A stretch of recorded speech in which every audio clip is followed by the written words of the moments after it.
నల్లగొండ జిల్లా చౌటుప్పల్లో ఘోర ప్రమాదం జరిగింది. ఒక కెమికల్ కంపెనీలో రియాక్టర్ పేలి ముగ్గురు కార్మికులు సజీవ దహనమైనట్టు తెలుస్తోంది. పేలుడు ధాటికి మంటలు ఎగిసిపడుతున్నాయి. మంటలు ఆర్పేందుకు ఫైర్ సిబ్బంది తీవ్రంగా శ్రమిస్తున్నారు. ప్రమాదానికి సంబంధించి మరింత సమాచారం మా ప్రతినిధి అశోక్ ఫోన్ లైన్ ద్వారా అందిస్తారు.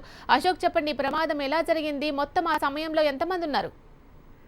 శిలా 5:30 గంటల ప్రాంతంలో ఈ ప్రమాదం చోటు చేసుకుంది. చౌటుప్పల్ మండల కేంద్రానికి చెరువులో ఉన్నటువంటి శ్రీని రసాయన పరిశ్రమలో రియాక్టర్ పేలిందని చెప్పేసి సమాచారం వస్తుంది. అయితే దీంట్లో కెమికల్ సంబంధించినటువంటి ఉత్పత్తులు ఇక్కడ ప్రధానంగా జరుగుతుంటాయి. అయితే ఈ రోజు ఉదయం నుంచి షిఫ్ట్ లో ఉన్నటువంటి కార్మికులకు సంబంధించి 40 మంది ఈ రియాక్టర్ పరిసరాల్లో పనిచేస్తున్నారు. అయితే 5 గంటల సమయంలోనే 20 మంది కార్మికులు తమ విధులను ముగించుకొని వెళ్లారు. మిగతా 20 మంది కార్మికులు ఆ రియాక్టర్ దగ్గర పనిచేస్తున్నారు. అయితే ఈ క్రమంలో కెమికల్ రియాక్షన్స్ వల్ల ఈ ప్రమాదం చోటు చేసుకుందని చెప్పేసి కంపెనీలో పనిచేసేటువంటి మిగతా కార్మికులు చెప్పడం జరుగుతుంది. ఈ ప్రమాదం జరిగిన తర్వాత 20 మంది కార్మికులు రియాక్టర్ పరిశీలనలో పనిచేస్తున్నారు. దీనికి సంబంధించి ప్రస్తుతానికి అందినటువంటి సమాచారం ప్రకారం ముగ్గురు కార్మికులు చనిపోయినటువంటి వార్త వినిపిస్తుంది. అయితే పోలీసులు మాత్రం దీన్ని ధృవీకరించడం లేదు.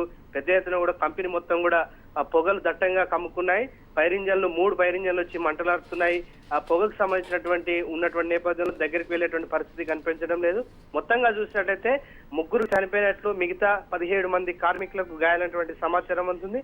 మరి కాసేపట్లో ఎంతమంది చనిపోయారు, ఎవరెవరు గాయాలైనటువంటి విషయం స్పష్టంగా తెలిసేటువంటి అవకాశం ఉంది. చీలా.